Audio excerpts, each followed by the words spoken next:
والمرسلين وعلى آله وأصحابه أجمعين. أما بعد فأعوذ بالله من الشيطان الرجيم. بسم الله الرحمن الرحيم. اهدنا الصراط المستقيم صراط الذين أنعمت عليهم. صدق الله ومولانا العظيم وبلغنا رسوله النبي الأمين المتين الكريم ونحن على ذلك لمن الشاهدين والشاكرين والحمد لله رب العالمين.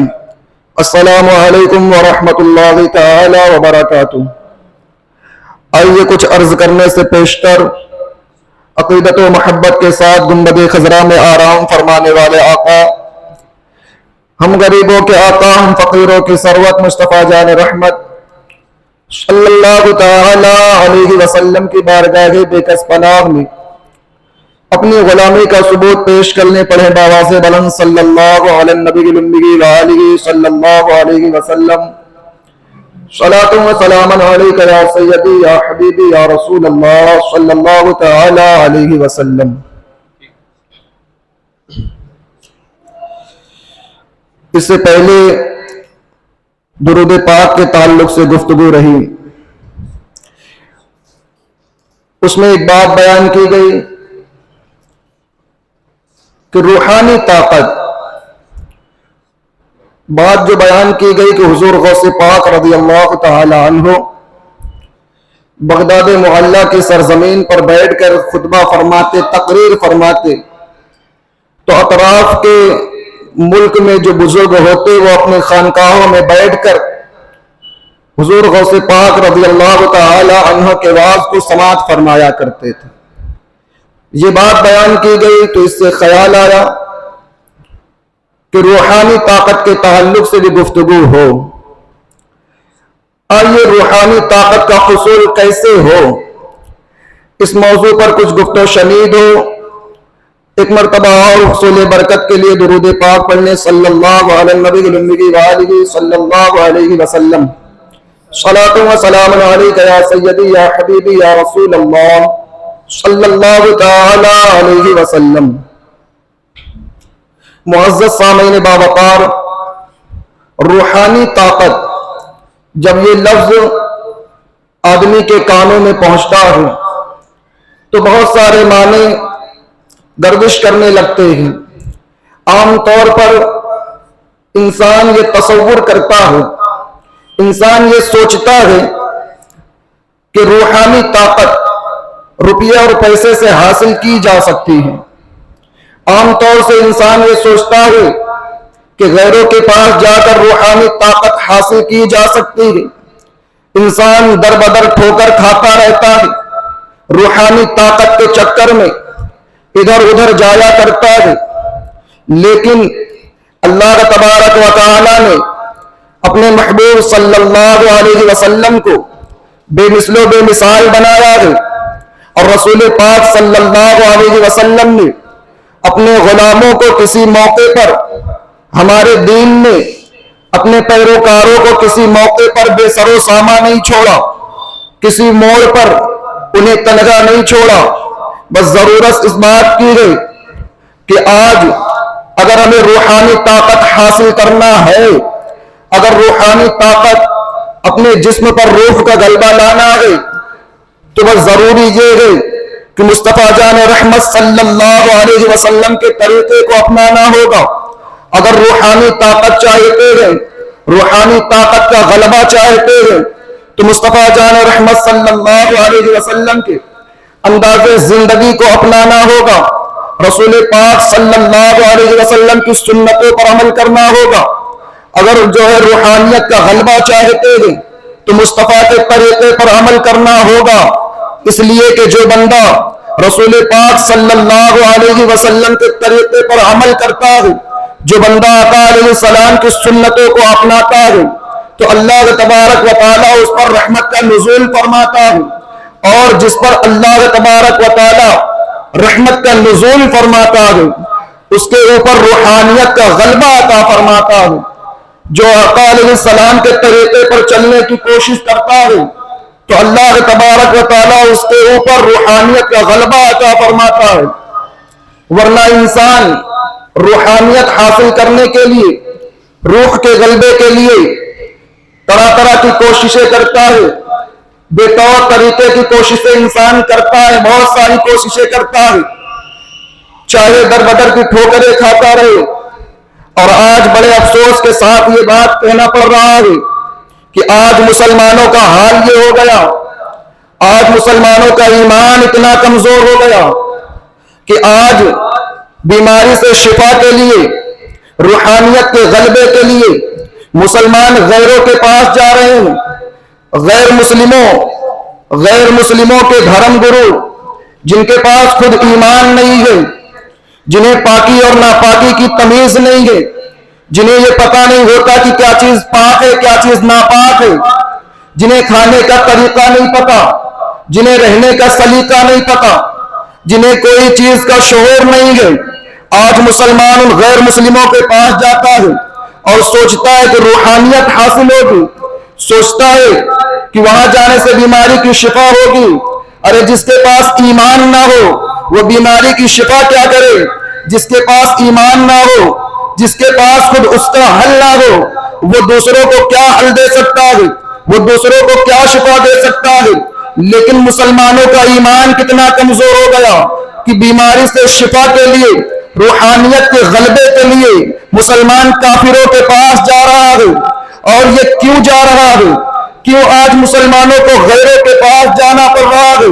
تو میرے امام نے بہت سادے انداز میں بیان فرمایا، جو لوگ کہتے رسول پاک کی بارگاہ میں مانگنا نہیں چاہیے، جو رسول پاک کی بارگاہ میں بھوکتے ہیں، جو رسول پاک صلی اللہ علیہ وسلم کی بارگاہ میں نازیبہ کلمات کہتے ہیں، وہ ایسے ہی لوگ جاتے ہیں غیروں کے پاس۔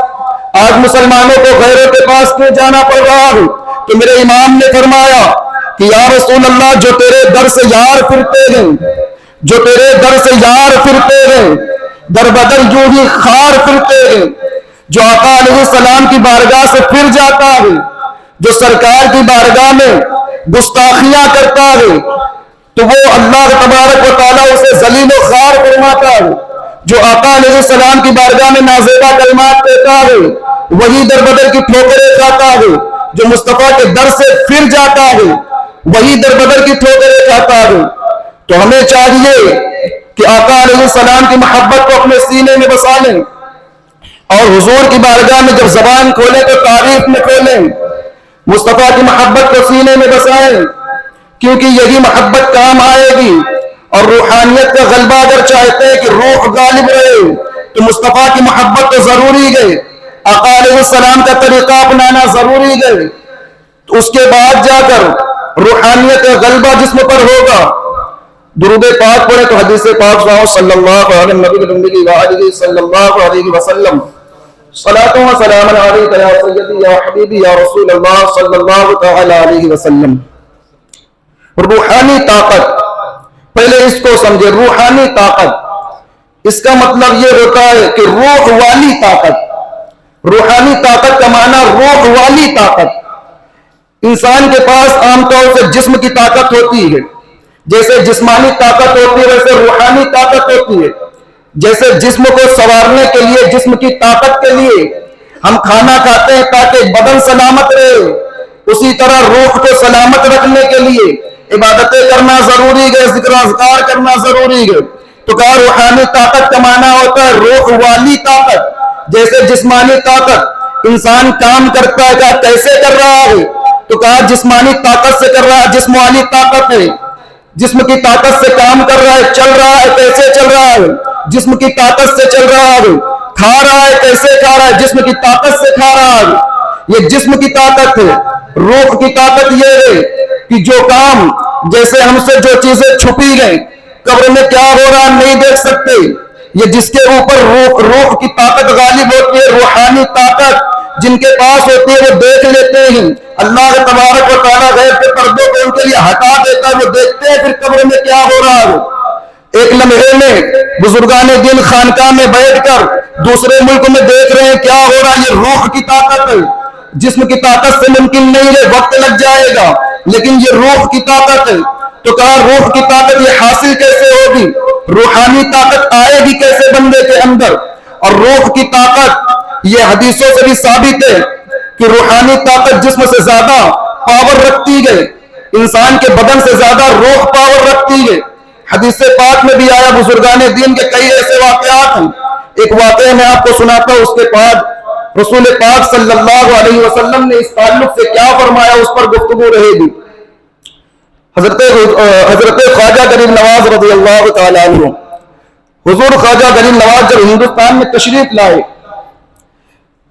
جب آپ اجمیر معلیٰ کی سرزمین پر پہنچے، صرف دیکھیں کہ روح کی طاقت کیسی ہوتی ہے۔ روحانی طاقت جب انسان پر غالب آتی ہے تو کیا کیا دیکھتا ہے وہ۔ تو حضور خواجہ غریب نواز رحمۃ اللہ تعالیٰ علیہ جب ہندوستان کی سرزمین پر تشریف لائے اور اجمیر معلیٰ کی زمین پر پہنچے تو آپ نے ایک جگہ پر قیام فرمایا۔ اس وقت ہندوستان کے اندر رائے پٹورا کی بادشاہت تھی، وہ حاکم تھا، حکمراں تھا۔ جب اجمیر معلیٰ کی سرزمین پر پہنچے تو ایک جگہ پر آپ نے اپنے مریدوں کے ساتھ، اپنے خادموں کے ساتھ قیام فرمایا، ایک جگہ پر بیٹھ گئے۔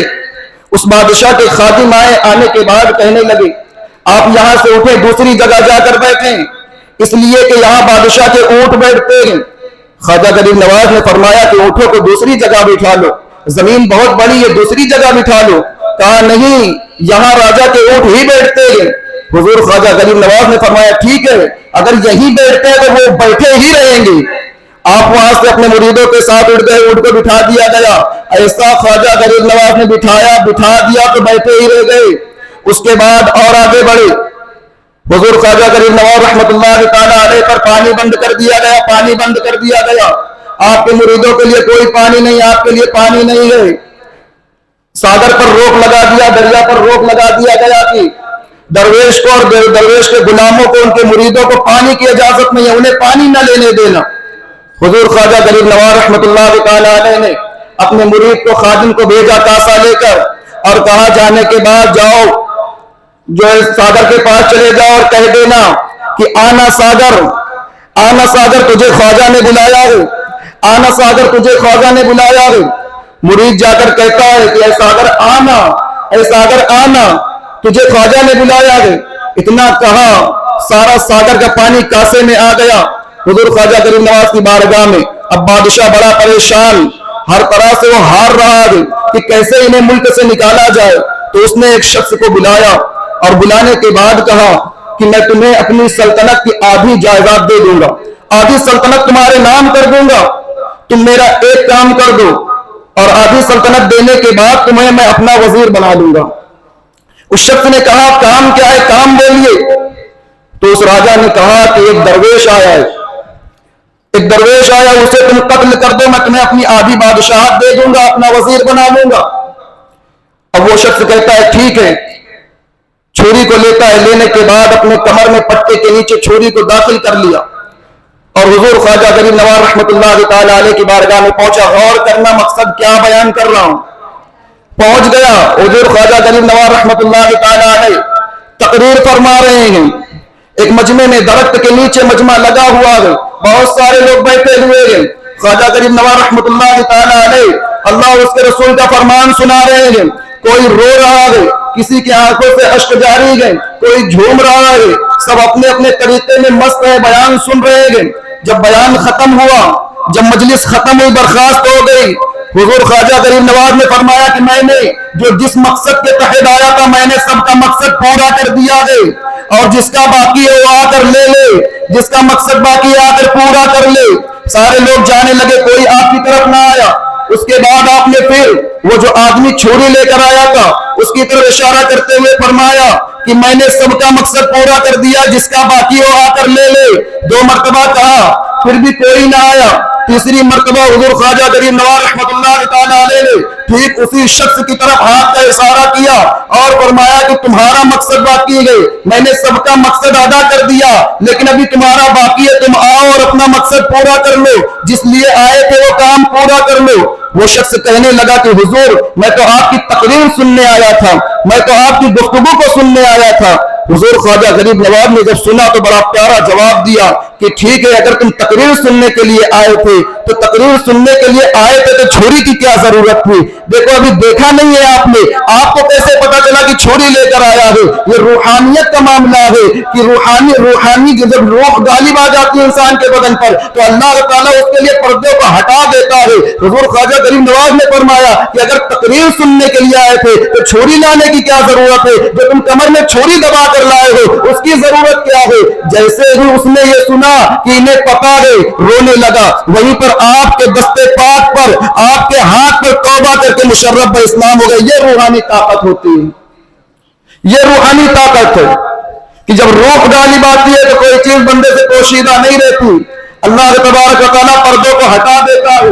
اور یہ روحانی طاقت اس وقت ملتی ہے جب بندہ اللہ تبارک و تعالیٰ کی بارگاہ میں آ کر ذکر و اذکار کرتا ہے، حرام لقمہ کھانے سے جب بچتا ہے تو یہ روح کا غلبہ ہوتا ہے۔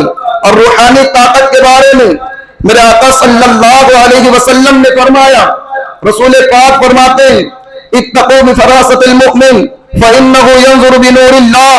آقا فرماتے ہیں کہ مومن کی نگاہ باطنی سے ڈرو، اس لیے کہ وہ اللہ کے نور سے دیکھتا ہے۔ بولے سبحان اللہ، اس لیے کہ وہ اللہ کے نور سے دیکھتا ہے۔ مومن اللہ کے نور سے دیکھتا ہے۔ رسول پاک فرماتے ہیں مومن کی نگاہ باطنی سے ڈرو۔ اسی لیے جب بزرگوں کی بارگاہ میں جایا کریں تو ادب سے جایا کریں، بزرگوں کی بارگاہ میں جائیں تو ادب سے جائیں، اس لیے وہ دیکھ رہے ہیں کہ کس کے دل میں کیا چل رہا ہے۔ بزرگ دیکھتے ہیں کہ کس کے دل میں کیا چل رہا ہے۔ اور سوچو جب بزرگوں کی یہ شان ہے تو میرے آقا صلی اللہ علیہ وسلم کی شان کیا ہوگی؟ جب آقا علیہ السلام نے مومنوں کے لیے فرمایا کہ وہ دیکھتے ہیں، کس سے دیکھتے ہیں؟ تو کہا اللہ تبارک و تعالیٰ کے نور سے دیکھتے ہیں۔ اب سوچے اللہ کے نور سے دیکھ رہے ہیں، جب مومنوں کا یہ حال ہے تو مومنوں کی جان، روح ایمان، مصطفیٰ جان رحمت کا معاملہ کیا ہوگا؟ میرے آقا صلی اللہ علیہ وسلم کا معاملہ تو یہی ہے کہ دور و نزدیک کے سننے والے وہ کان لالے کرامت پہ لاکھوں سلام۔ اور کوئی غیب کیا تم سے نگاہ ہو بھلا، جب نہ خدا ہی چھپا تم پہ کروڑوں درود، جب نہ خدا ہی چھپا تم پہ کروڑوں درود۔ تو میرے آقا صلی اللہ علیہ وسلم نے روح کے تعلق سے فرمایا کہ مومن کی نگاہ باطنی سے ڈرو، اس لیے کہ وہ اللہ کے نور سے دیکھتا ہے۔ اللہ تبارک و تعالی، اور حدیث قدسی میں آیا کہ اللہ تعالیٰ فرماتا ہے جو میرا ولی ہوتا ہے میں اس کا ہاتھ بن جاتا ہوں جس سے وہ کام کرتا ہے۔ جو میرا ولی ہوتا ہے، میرا دوست ہوتا ہے، میں اس کی زبان بن جاتا ہوں جس سے وہ کلام کرتا ہے، جس سے وہ بولتا ہے۔ میں اس کی نگاہیں بن جاتا ہوں جس سے وہ دیکھتا ہے۔ یہ بزرگوں کی شان ہے۔ تو بزرگوں سے رشتہ مضبوط ہونا یہ بہت ضروری ہے۔ روحانیت حاصل کرنا ہے تو روحانی مرکزوں سے جوڑنا یہ ضروری ہے۔ اب روحانیت حاصل کیسے ہوگی؟ روحانیت حاصل کیسے ہوگی؟ روح کا جذبہ جسم پر کیسے آئے گا؟ درود پاک پڑھے تو حدیث پاک سناؤں صلی اللہ علیہ نبی الامی وآلہ صلی اللہ علیہ وسلم۔ صلاۃ و سلام علیک یا سیدی یا حبیبی یا رسول اللہ صلی اللہ تعالی علیہ وسلم۔ مسلم شریف کے حدیث پاک حضرت مولا علی کرم اللہ وجہہ الکریم سے مروی روایت ہے، فرماتے رسول پاک صلی اللہ علیہ وسلم نے بیان فرمایا کہ جو پرندہ شکار کیا جاتا ہے اس لیے شکار کیا جاتا ہے کہ وہ اللہ کا ذکر کرنا کم کر دیتا ہے۔ جو درخت کاٹا جاتا ہے اس لیے کاٹا جاتا ہے کہ اللہ کا ذکر کرنا کم کر دیتا ہے۔ جو انسان مارا جاتا ہے اس لیے مارا جاتا ہے کہ اللہ کے ذکر سے غافل ہو جاتا ہے۔ کہا صرف اللہ جو ہے انسان اور جن ہی نہیں بلکہ دوسری مخلوقات بھی، دوسری چیزیں بھی اللہ کا ذکر کرتی ہیں۔ اور یہ کلام پاک سے ثابت ہے، اللہ تعالیٰ نے فرمایا یسبح للہ ما فی السماوات و ما فی الارض، اللہ کی پاکی بولتے ہیں جو کچھ بھی ہے آسمانوں میں اور جو کچھ ہے زمینوں میں، ساری چیز اللہ کی پاکی بیان کرتی۔ رسول پاک نے فرمایا کہ شکار پرندہ اس وقت کیا جاتا ہے جب اللہ کا ذکر کرنا کم کر دیتا ہے۔ درخت اس وقت سوکھتا ہے جب اللہ کا ذکر کرنا کم کر دیتا ہے۔ درخت اس وقت کاٹا جاتا ہے جب اللہ کا ذکر کرنا کم کر دیتا ہے۔ جانور اس وقت ذبح کیے جاتے ہیں، کاٹے جاتے ہیں جب اللہ کا ذکر کرنا کم کر دیتے ہیں۔ معلوم یہ ہوا کہ جو چیز غفلت میں پڑ جاتی ہے، جو مخلوق غافل ہو جاتی ہے، یا تو وہ کاٹ دی جاتی ہے، یا تو وہ مار دی جاتی ہے، یا تو ختم کر دی جاتی ہے، تو پتہ یہ چلا اب غور کرنا یہاں پر انسان کھاتا کیا ہے، انسان پیتا کیا ہے، انسان کھاتا کیا ہے. کہا انسان کیا کھاتا ہے تو کہیں گے سبزی بھاجی کھاتا ہے. تو ہم نے کہا غور کرو اس پہ کہ سبزی بھاجی کاٹی کیوں گئی؟ اس لیے کاٹی گئی کہ اللہ کا ذکر کرنا کم کر دی، اللہ کا ذکر کرنا چھوڑ دی، اللہ کے ذکر سے غافل ہے تو کاٹ دی گئی. اسے انسان کھاتا ہے. اور کیا کھاتا ہے؟ گوشت کھاتا ہے. جانور کاٹا کیوں گیا؟ اس لیے کاٹا گیا کہ اللہ کے ذکر سے غافل ہو گیا. اور جو چیز اللہ کے ذکر سے غافل ہو جاتی ہے اسے کاٹ دیا جاتا ہے. تو جب انسان ان غفلت میں پڑی ہوئی چیزوں کو کھاتا ہے، جس کی سنگت اختیار کرتا ہے، تو انسان جب اس غافل چیزوں کو کھاتا ہے تو وہ بھی غافل ہو جاتا ہے. جب انسان غافل چیزوں کو کھاتا ہے تو وہ بھی غافل ہو جاتا ہے، غفلت میں پڑ جاتا ہے. اسی لیے بزرگان دین، صوفیاء کرام، اولیاء کرام کھانا بہت کم کھایا کرتے ہیں. بزرگان دین صرف اتنا کھانا کھاتے ہیں کہ زندگی جی لیں، چلنے کی مقدار کھاتے ہیں، اتنا کھاتے ہیں، اتنا مختصر کھاتے ہیں کہ صرف عبادت کر لیں، عبادت میں رکاوٹ نہ آئے. مختصر کھانا کھایا کرتے ہیں. وجہ کیا ہے؟ یہی وجہ ہے کہ یہ غافل چیزیں ہیں. اور جب غافل جو انسان غافل چیزوں کی سنگت اختیار کرتا ہے تو وہ غافل چیز اسے غافل بنا دیتی ہے.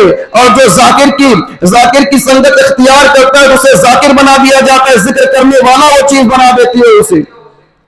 پتہ یہ چلا کہ غفلت میں پڑی ہوئی چیزیں ہیں اور ان کو زیادہ کھائیں گے تو یہ غفلت میں ڈال دیں گی. اس لیے صرف اتنا کھایا جائے کہ عبادت کر لے بندہ، کام کر لے، کمزوری نہ آئے. بہت زیادہ کھائیں نہ، کیونکہ یہ غفلت میں پڑی چیز آپ کو غفلت میں ڈال دے گی تو روحانیت کا غلبہ نہیں آئے گا. روحانیت حاصل کرنا ہے تو عبادت زیادہ کرنا پڑے گا.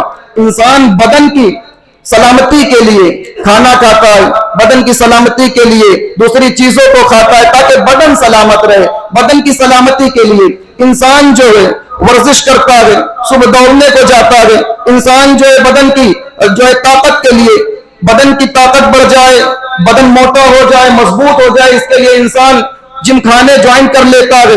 لیکن یہ وہ بدن ہے جو ختم ہو جائے گا ایک دن.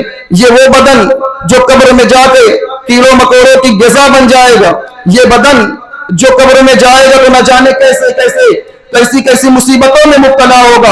اس بدن کے لیے انسان اتنی محنت کر رہا ہے کہ ورزش جوائن کر رہا ہے، کوئی دوڑنے جا رہا ہے، کوئی جم کھانے جا رہا ہے. یہ بدن ختم ہو جانے والے، اس کے لیے اتنی محنت. لیکن روح تو ہمیشہ باقی رہنے والی ہے. روح تو ہمیشہ رہے گی، قبر میں بھی رہے گی، حشر میں بھی رہے گی اور جنت میں بھی جائے گی. یہ تو ہمیشہ باقی رہنے والی ہے. پھر بندہ اس سے اتنا کیوں غافل ہے؟ ہمیں چاہیے کہ ہم روح کے لیے محنت کریں، نہ کہ جسم کے لیے، کیونکہ جسم ختم ہو جانے والا ہے، فانی چیز ہے، اور روح ہمیشہ باقی رہنے والی ہے. تو روحانی طاقت حاصل کرنا ہے. تو اللہ تبارک و تعالیٰ نے فرمایا کہ اگر بندہ چاہتا ہے کہ روحانی طاقت حاصل ہو جائے تو اسے روحانی مرکزوں سے جڑنا پڑے گا، روحانی خانقاہوں سے جڑنا پڑے گا.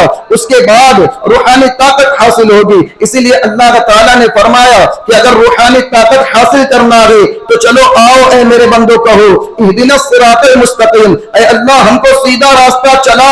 اس لیے کہ جب تیرا کرم ہوگا تو ہم سیدھا راستہ چلیں گے. کہا سیدھا راستہ کون سا ہے؟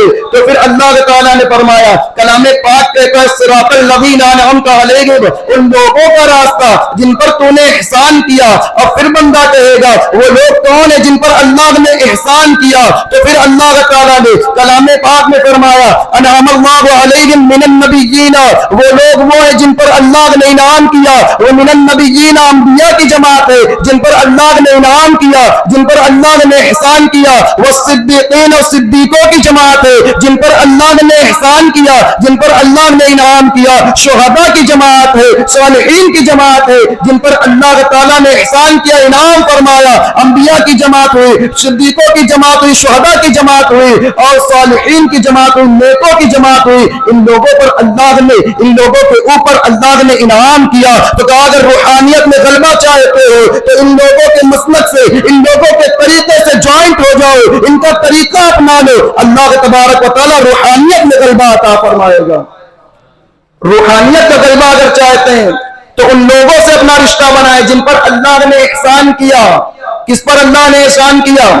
اب کوئی کہے ان پر احسان کیا، ان پر احسان کیا، ان پر احسان کیا، تو ان پر نہیں چلے گا، بلکہ کلام پاک جو کہتا ہے وہی چلے گا۔ کلام پاک کہتا ہے انعم اللہ علیہم من النبیین والصدیقین والشہداء والصالحین، اللہ نے ان پر احسان کیا، انعام فرمایا، تو ان کے طریقے سے جڑیں گے تو اللہ تبارک و تعالیٰ روحانیت میں غلبہ عطا فرمائے گا، ان کے طریقے سے جڑیں گے تو روحانیت میں غلبہ عطا فرمائے گا۔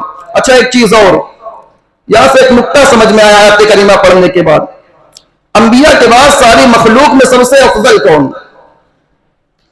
انبیاء کے بعد ساری مخلوق میں سب سے افضل کون؟ بولیں۔ حضرت ابو بکر صدیق رضی اللہ تعالی عنہ۔ انبیاء کے بعد سب سے افضل مخلوق میں، انسانوں میں حضرت ابو بکر صدیق رضی اللہ تعالی عنہ ہیں۔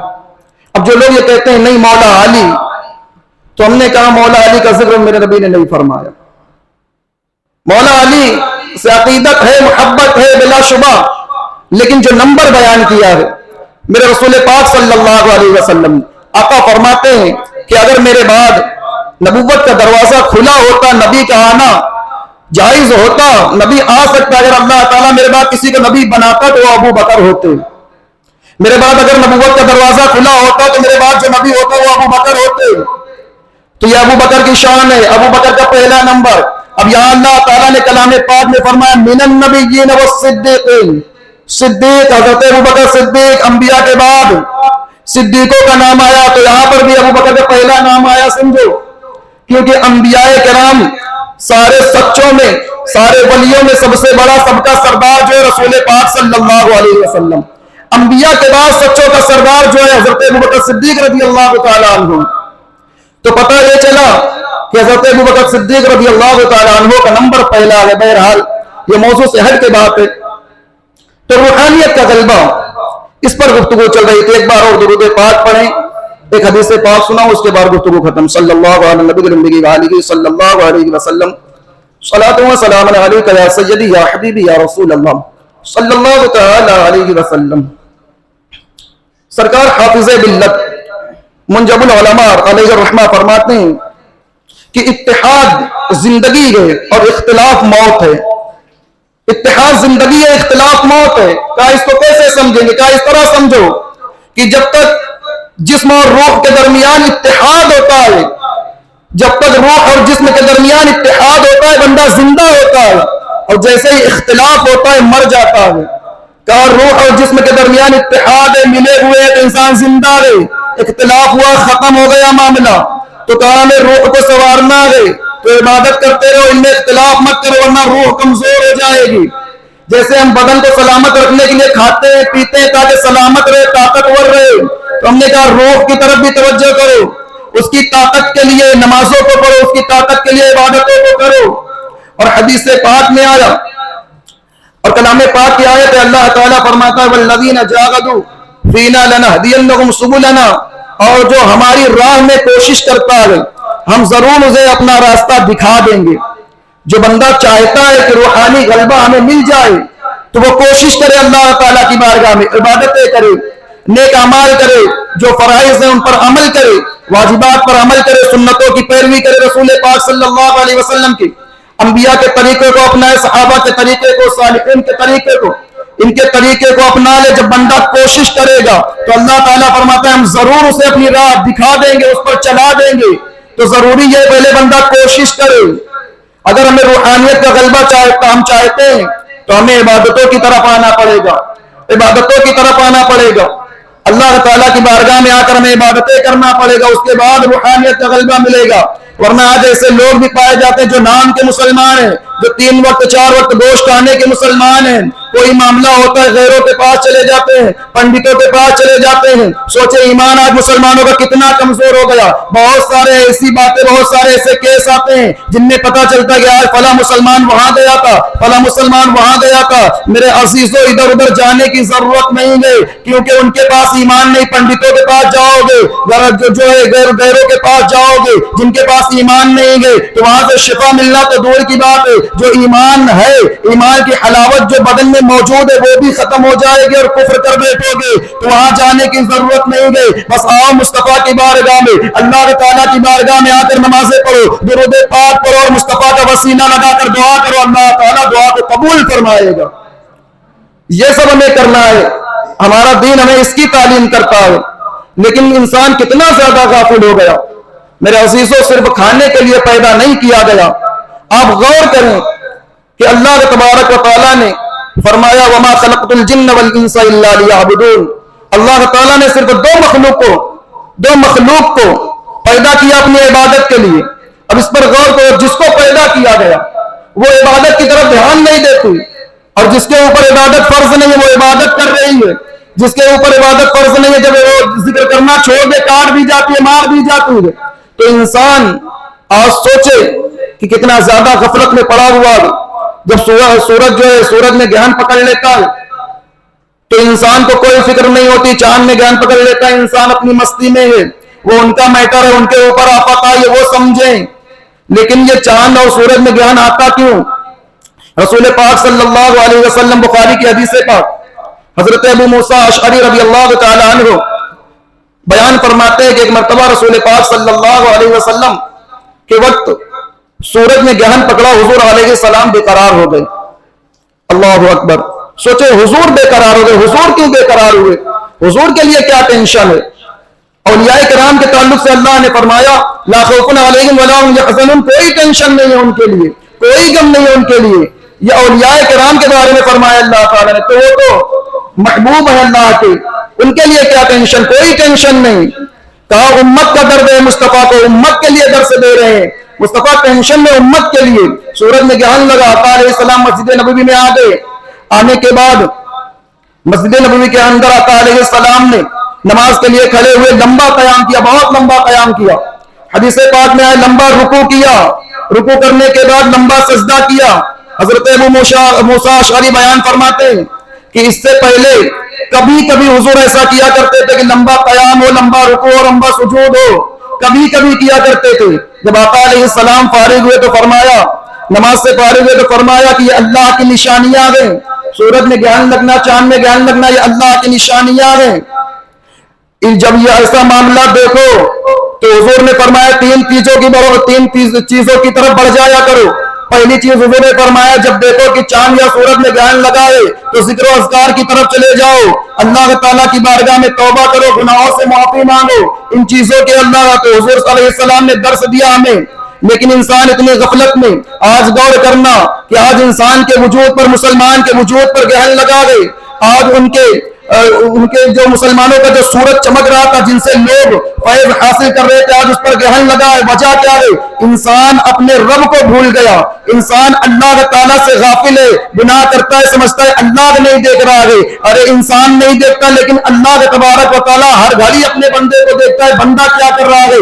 یہ اور بات ہے کہ اللہ تعالیٰ بندوں کو چھوٹ دیتا ہے کہ میرا بندہ توبہ کر لے، توبہ کر لے، ورنہ اس کی پکڑ اتنی سخت ہے۔ خود فرماتا ہے ان بطش ربک لشدید، بے شک تیرے رب کی پکڑ بڑی سخت ہے۔ اور دنیا نے دیکھا کہ اللہ تعالیٰ نے جس کو گرفت فرمایا، دنیا میں اسے نست و نابود فرما دیا، نام و نشان ختم ہو گیا۔ بڑے بڑے بادشاہ جو آئے جنہوں نے اللہ تعالیٰ سے بغاوت کی، جب اللہ نے انہیں پکڑا تو زمین میں ملا دیا، مٹی میں ملا دیا، آج ان کا نام و نشان ختم ہو گیا۔ تو میرے عزیزو، اللہ تبارک و تعالیٰ کی بارگاہ میں آؤ، ابھی موقع ہے، وقت ہے، ورنہ قیامت کے قریب جب سورج مغرب سے نکلے گا تو اس وقت جو ہے توبہ کا دروازہ بند کر دیا جائے گا، پھر وہاں پر توبہ قبول نہیں ہوگی۔ توبہ کا وقت ابھی ہے، یہ وقت لمحہ بلمحہ نکل جاتا ہے۔ ہمیں آج عبادت آج سے کرنا ہے، کل پہ نہیں ڈالنا ہے، کیونکہ انسان کے پاس صرف 2 دن ہوتے ہیں۔ جو کل گزر گیا وہ ہمارا تھا، جو ابھی موجود چل رہا یہ ہمارا ہے، کل کا کوئی بھروسہ نہیں، کل آئے کہ نہ آئے، کل کو کس نے دیکھا ہے۔ تو عبادت کی نیت آج سے کریں، داڑھی رکھنا ہے نیت آج سے کریں، نماز شروع کرنا ہے نیت آج سے کریں، دوسری عبادتیں کرنا نیت آج سے کریں، کل پہ کچھ نہ ڈالیں، کیونکہ کل کس نے دیکھا کہ کل ہوگا۔ ابھی ہم یہاں بیٹھے ہیں، کیا پتہ یہیں پر روح قبض کرنے کے لیے حضرت اسرائیل علیہ السلام چلے آئے، یہیں پر ہماری روح قبض ہو جائے۔ آئے تو ہمیں کل پر کوئی بات نہیں ڈالنا ہے، بلکہ جو بھی ہمیں کرنا ہے، جو بھی نیک عمل کرنا ہے، جو بھی نیت کرنا ہے، آج سے کر کے اٹھے کہ یہ مبارک دن ہے آج جمعہ کا، یہی سے نیت کر کے اٹھے کہ مولا آج سے ہم نمازیں نہیں چھوڑیں گے، عبادتوں کو نہیں چھوڑیں گے، نیک اعمال کریں گے، برائیوں کی طرف نہیں جائیں گے، کسی کا حق نہیں ماریں گے۔ یہ سب نیت یہیں سے کر کے اٹھے، کیونکہ کل کا وقت ہمارے پاس نہیں ہے، آج جو وقت ہے وہی ہے۔ اللہ تعالی ہم سب کو کہنے سننے سے زیادہ عمل کی توفیق عطا فرمائے۔ دوران گفتگو غیر شرعی کلمات نکلے ہو تو میں توبہ کرتا ہوں، استغفر اللہ رب من کل ذنب واتوب الیہ وما علینا الا البلاغ۔ السلام علیکم ورحمۃ اللہ وبرکاتہ۔